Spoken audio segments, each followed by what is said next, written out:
Hello friends, how are you? कैसे हैं आप सब? स्वागत है आपका अपने ही चैनल मीडू स्टडी में। मैं हूं आपका friend Ashutosh, I am Indore से। एंड फ्रेंड्स, जैसा कि हम सब जानते हैं, मीडू स्टडी में ये है आपकी अपनी CAT 21 dream I M series. हाँ जी, ड्रीम आई एम सीरीज़, जिसमें 75 डेज एंड 75 वीडियोज़ में हम कर रहे हैं कॉम्प्रिहेंसिव तैयारी कैट की। ऑलरेडी फ्रेंड्स हमारी 40 प्लस वीडियोज़ आ चुकी हैं। आज की हमारी वीडियो डेटा इंटरप्रिटेशन या DI सेक्शन की है। DI सेक्शन जो है वो LRDI का पार्ट होता है। इसमें आपको अलग अलग फॉर्म में डेटा गिवन होता है, उसको इंटरप्रेट करके हमें बताना होता है। ऑलरेडी हम pie chart, table, bar graph, line graph पढ़ चुके हैं। आज हम करने जा रहे हैं कॉलम ग्राफ के ऊपर, जो कि बार ग्राफ का ही सब पार्ट है। तो चलिए स्टार्ट करते हैं। सबसे पहले कॉलम ग्राफ के बारे में जानते हैं। कॉलम ग्राफ होता क्या है? तो very simple form of pictorial data होता है ये रिप्रेजेंट करने का। और इसमें जो डेटा है, वैल्यूज़, वो वर्टिकली दिखाई जाती हैं। वर्टिकली मतलब आपका ये अगर एक्सिस है तो आपकी जो वैल्यूज़ हैं वो इस तरीके से गिवन होंगी। ये वर्टिकल रिप्रेजेंटेशन होती है और ये हॉरिजॉन्टल रिप्रेजेंटेशन होती है। अभी क्या कह रहा है? That takes the advantage of our instinctive sense of height and makes natural choice for negative value represent in downward direction. तो दो एडवांटेजेस हैं बेसिकली कॉलम ग्राफ यूज़ करने के। एक तो देखिए, इसमें इजीली हम हाइट को कंपेयर करके बता सकते हैं कि ये वैल्यू बड़ी हो गई, ये उससे छोटी हो गई, ये कंपैरेटिवली उससे बड़ी हो गई। और दूसरा, अगर हमें नेगेटिव वैल्यूज़ रिप्रेजेंट करनी हो तो वो भी कॉलम ग्राफ में रिप्रेजेंट हो सकते हैं। जैसे इस तरीके की वैल्यू है तो मान लीजिए इधर स्केल होगा, पूरा एक्सिस पे गिवन होगा और ये वैल्यू प्लस में भी जा रही है और यहाँ तक माइनस में जा रही है। तो दोनों केसेस में आपका कॉलम ग्राफ एडवांटेजियस रहता है।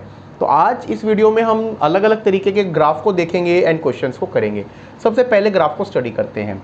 तो हमें क्वेश्चन नंबर 1 to 5 इस ग्राफ के ऊपर सॉल्व करने हैं। इसमें क्या कह रहा है? पब्लिक सेक्टर आउटले को बता रहा है, ओके, परसेंटेज की फॉर्म में। आपके 4 प्लान्स गिवन है, 4th, 5th, 6th, 7th, और आपके 4 सेक्टर्स गिवन है, एग्रीकल्चर, एनर्जी, इंडस्ट्री और अदर्स। इसको मैं एक को रीड करके आपको बताता हूँ ताकि हमें क्लियर हो जाए। जैसे देखिए यहाँ पे क्या कह रहा है, 20% खर्चा, 4th प्लान की अगर हम बात करें तो 20% स्पेंड्स एग्रीकल्चर पे है, 25% एनर्जी पे है, 45% इंडस्ट्री पे है, सॉरी 10% इंडस्ट्री पे है एंड 45% रेड कलर अदर्स पे है। इस वे में इस ग्राफ को रीड किया जाएगा। अब हम अपने क्वेश्चंस को देखते हैं और इस ग्राफ को यूज़ करते हुए उनको सॉल्व करते हैं। सो पहला क्वेश्चन क्या कह रहा है? Public sector outlay was 40,000 CR। तो मतलब इसमें 5th एंड 6th प्लान को लिया है, ठीक है। उसमें टोटल वैल्यूज़ गिवन है। तो टोटल जो है यहाँ पे कितना है? 40,000 CR और यहाँ पे कितना है? 1 lakh CR, okay. What is the percentage increase in amount spend towards energy? अब हमें एनर्जी का देखना है, तो एनर्जी का हम देखेंगे यहाँ पे कितना था और टोटल हमें गिवन है तो हम इंक्रीज निकाल लेंगे। एक बार ग्राफ पे वापस चलते हैं एंड एनर्जी सेक्टर को 5th एंड 6th प्लान में देखते हैं। तो एनर्जी सेक्टर है हमारा डार्क ग्रीन कलर में, 5th में 20% है, 6th में 30% है। वापस से अपने क्वेश्चन पे चलते हैं एंड उस क्वेश्चन में इस वैल्यूज़ को पुट करते हैं। तो यहाँ पे है 20%, यहाँ पे है 30%। तो हमें इंक्रीज निकालना है। तो इंक्रीज कितना होगा? देखिए इंक्रीज कितना है? 30% ऑफ 1 लाख कितना हो गया? 30,000 और 20% ऑफ 40,000 कितना हो गया? 8,000। इंक्रीज कितना हुआ? 22,000 का। ओरिजिनल वैल्यू क्या थी? 8,000। तो हमारा इंक्रीज का फॉर्मूला यही होता है ना, इंक्रीज अपॉन ओरिजिनल इंटू 100%। इसको सॉल्व करेंगे तो ये आ जाएगा 275। तो हमारी ऑप्शन नंबर सी, 275% इंक्रीज हुआ। सिंपल, अलग अलग बेस है, उन पे वैल्यूज निकालिए, क्वेश्चन को सॉल्व कीजिए। क्वेश्चन नंबर 2 पे चलते हैं।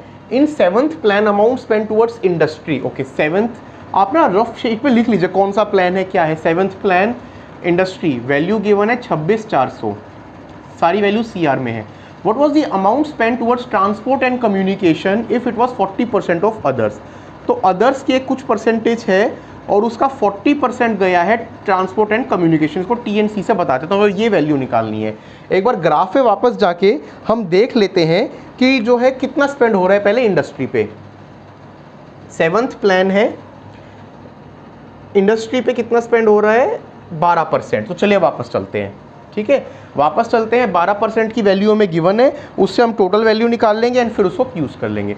तो ये जो इंडस्ट्री का स्पेंड है ये 12% है। तो मान लीजिए टोटल स्पेंड अगर x हो तो हमें बेसिकली गिवन है कि 12% of x is equal to 26,400।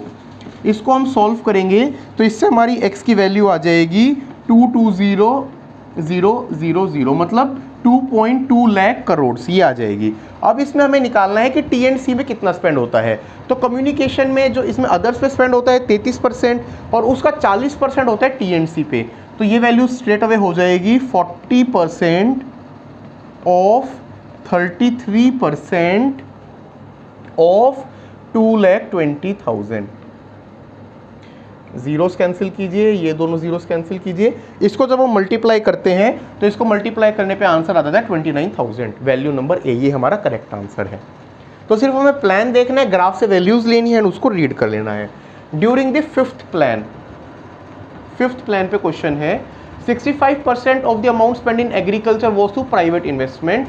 Okay, 65% of agriculture ये प्राइवेट से है और इसकी वैल्यू जो है 5200 CR है। तो टोटल वैल्यू हमें निकालनी है, करेक्ट। अब पहले एक बार एग्रीकल्चर में कितना स्पेंड हुआ उसको ग्राफ से जाके देख लेते हैं फिफ्थ प्लान में।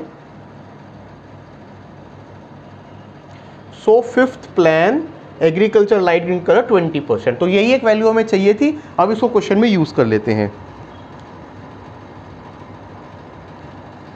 टोटल एग्रीकल्चर पे कितना स्पेंड है 20%। तो क्वेश्चन में हमें ये पिछले क्वेश्चन का अपोजिट है। हमें क्या गिवन है, हमें ये गिवन है कि 65% ऑफ 20% उसकी क्या वैल्यू है, एग्रीकल्चर में कितना स्पेंड हो रहा है थ्रू प्राइवेट इन्वेस्टमेंट 5200, ये हमें गिवन है। ठीक है, अब इसको अगर हम सॉल्व करेंगे, टोटल आउटलेज मान लीजिए x था तो x की वैल्यू आ जाएगी, ये इधर चले जाएंगे कैंसिल करके, आप इसमें x को निकालेंगे तो x की जो वैल्यू आ जाएगी वो आ जाएगी 40,000। मैथ्स में कैलकुलेशन में हम टाइम स्पेंड नहीं कर रहे हैं, वो आप कर सकते हैं, नहीं है तो आप कमेंट सेक्शन में बता दीजिएगा। सिंपल है, दोनों साइड आप लेके जाइए, कैंसिल कीजिए, आंसर आ जाएगा 40,000। Correct option is option number C. चलते हैं फोर्थ क्वेश्चन पे। During the fourth plan and seventh plan, okay, so दो प्लान्स में कंपेरिजन है, fourth and seventh.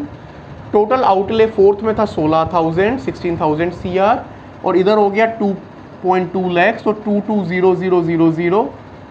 Percentage increase in deployment of fund was maximum for which sector, तो किस sector के लिए परसेंटेज जो है मैक्सिमम थी वो हमें बताना है। ठीक है, तो देखिए अब जैसे मान लीजिए हम एग्रीकल्चर का देखते हैं, ठीक है, तो एग्रीकल्चर का कितना हो जाएगा 25% of minus 20% of 16 upon 20 into 16। अब इसको हम सॉल्व करेंगे ना तो हमें ये पता लगेगा कि 220 इंटू 16 एक फैक्टर सब में कॉमन आ रहा है, तो वो किस पे डिपेंड करेगा, सिर्फ दोनों की रेशियोज़ में किस में है। तो हमें ग्राफ से सिर्फ ये रेशियोज़ लिखनी है, वो मैं आपको वैल्यू लिख देता हूँ।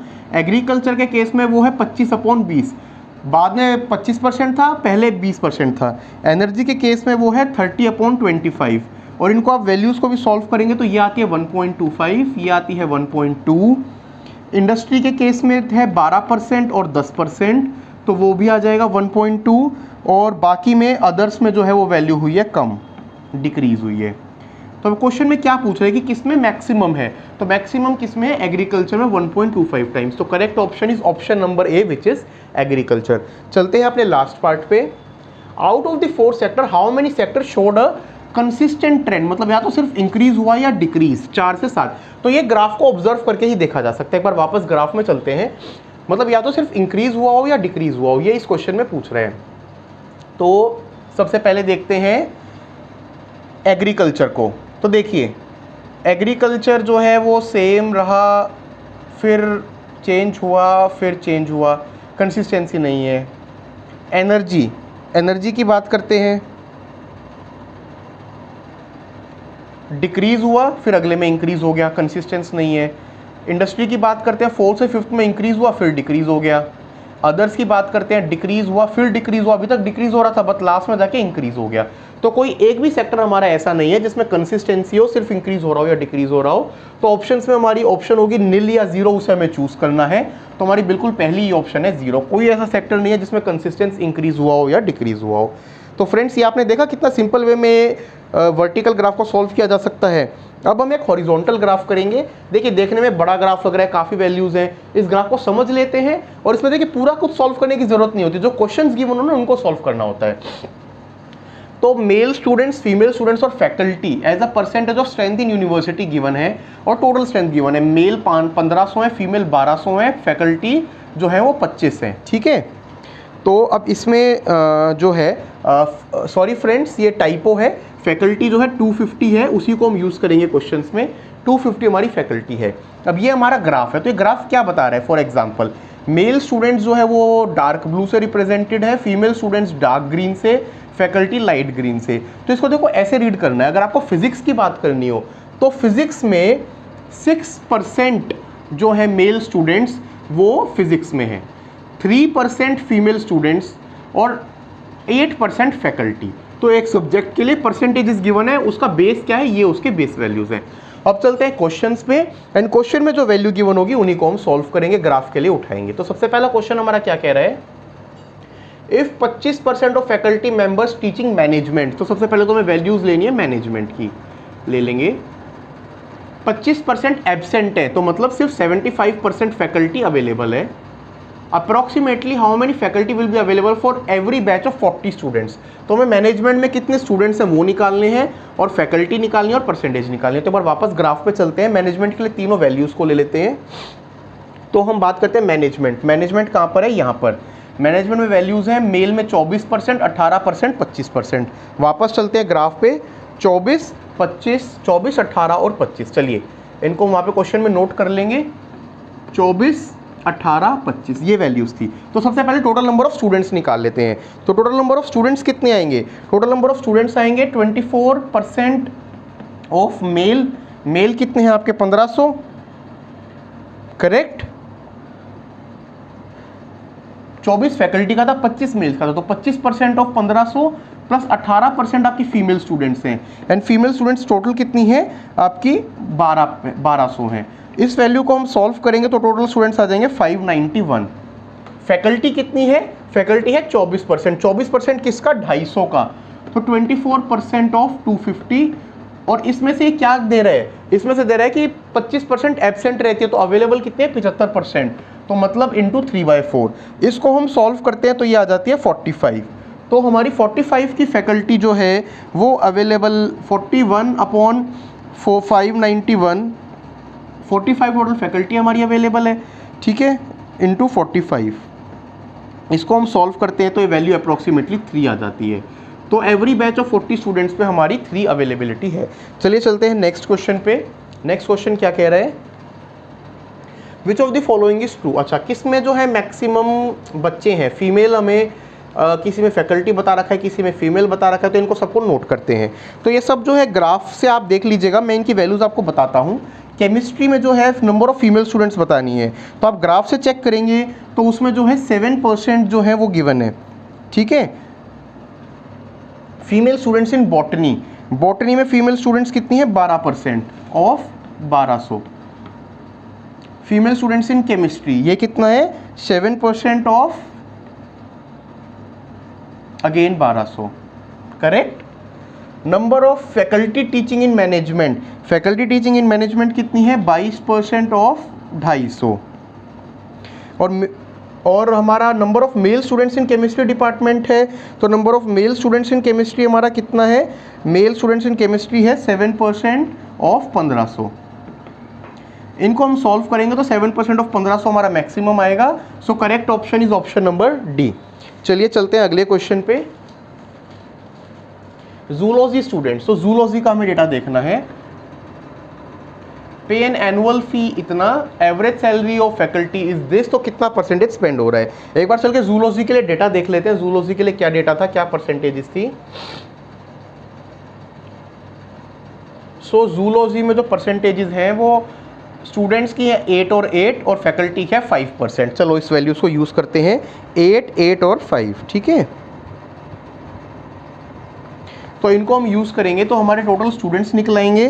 टोटल स्टूडेंट्स हैं 5% ऑफ 1500 प्लस 8% ऑफ 1200, ये वैल्यू आ जाएगी हमारी 171। तो फीस कितनी है? एक स्टूडेंट से कितनी फीस ले रहे हैं? 25,000। तो टोटल फीस कितनी हो गई? फीस हो गई 171 स्टूडेंट्स इंटू 25K जो फीस है, ये एक वैल्यू आ जाएगी। अब फैकल्टी कितनी है? फैकल्टी है 8% पढ़ा रही है जूलॉजी में, कितने में से? 250 में से। इसको हम सॉल्व करेंगे तो वैल्यू आ जाती है 20। अब फैकल्टी कितनी सैलरी ले रही है? 10,000 पर मंथ। तो टोटल सैलरी कितनी हो गई? 20 इंटू 10,000, करेक्ट। इन वैल्यूज़ को हम सॉल्व करेंगे तो उस वैल्यू को सॉल्व करके हम फ्रैक्शन लेंगे तो अप्रॉक्सीमेटली हमारा आंसर आ जाएगा 56%। सिर्फ हमें इसको और इसको डिवाइड करना है, आपका क्वेश्चन हो जाएगा। चलते हैं नेक्स्ट क्वेश्चन पे। What is the ratio of number of students taking maths, physics, chemistry to number of students taking botany, zoology, languages after rounding off respective total to the nearest. तो हमें निकालना है math plus physics plus chemistry upon botany plus zoology plus languages, ये हमें निकालना है, ठीक है। तो मैथ्स, फिजिक्स और केमिस्ट्री, इसमें आप ग्राफ में जाएंगे तो आपके मैथ्स, फिजिक्स, केमिस्ट्री में मेल्स जोड़ने और फीमेल्स जोड़ने हैं। तो मेल्स की जो परसेंटेज हो जाएगी वो हो जाएगी 8 + 7 + 12, परसेंटेज कितने का 1500 का, प्लस फीमेल स्टूडेंट्स कितनी है, फीमेल स्टूडेंट्स हैं आपकी 3, 9 और 5, सो 3 + 9 + 5, परसेंटेज ऑफ 1200, ये जो वैल्यू आती है ये वैल्यू आती है 204, ठीक है, और ये आती है 405। सो टोटल स्टूडेंट्स हमारे वैल्यू आ जाएगी 609।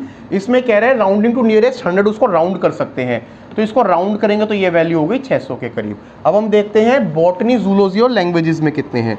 तो बॉटनी, जूलॉजी और लैंग्वेजेस में आ जाएंगे आपके 6 + 5 + 6% ऑफ 1500 प्लस 12 + 8 + 11% ऑफ 1200, ये वैल्यू आ जाती है हमारी 627। नियरेस्ट 100 पे रेस करने पे ये भी 600 हो जाती है। तो रिक्वायर्ड रेशियो क्या हो गई 600/600 which is equal to 1:1। Option number A हमारी करेक्ट ऑप्शन है। In which department is the ratio of faculty to students the lowest, ठीक है। तो आपको फैकल्टी टू स्टूडेंट्स की निकालनी है। We have to look for department where percentage share of both male and female is more than that of faculty. तो मतलब faculty का जो है वो ज़्यादा है, मेल एंड फीमेल का उससे ज़्यादा है। तो एक बार पहले ग्राफ पे चल के शॉर्टलिस्ट कर लेते हैं एंड उसके बाद फिर उनको निकालते हैं।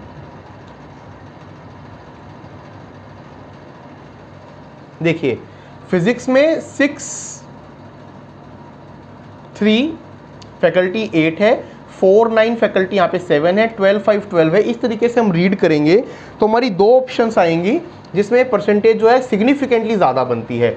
यहाँ पे देखिए केमिस्ट्री में 9-4 13 था, 9 और 4 13 है, इधर 7 है। और केमिस्ट्री के बाद एक ऑप्शन आप देखिए बॉटनी 8 + 12 20 और 6, और बाकी में कंसिडरेबली भी ज़्यादा नहीं है। तो अब वापस चलते हैं, इसको यूज़ करते हैं।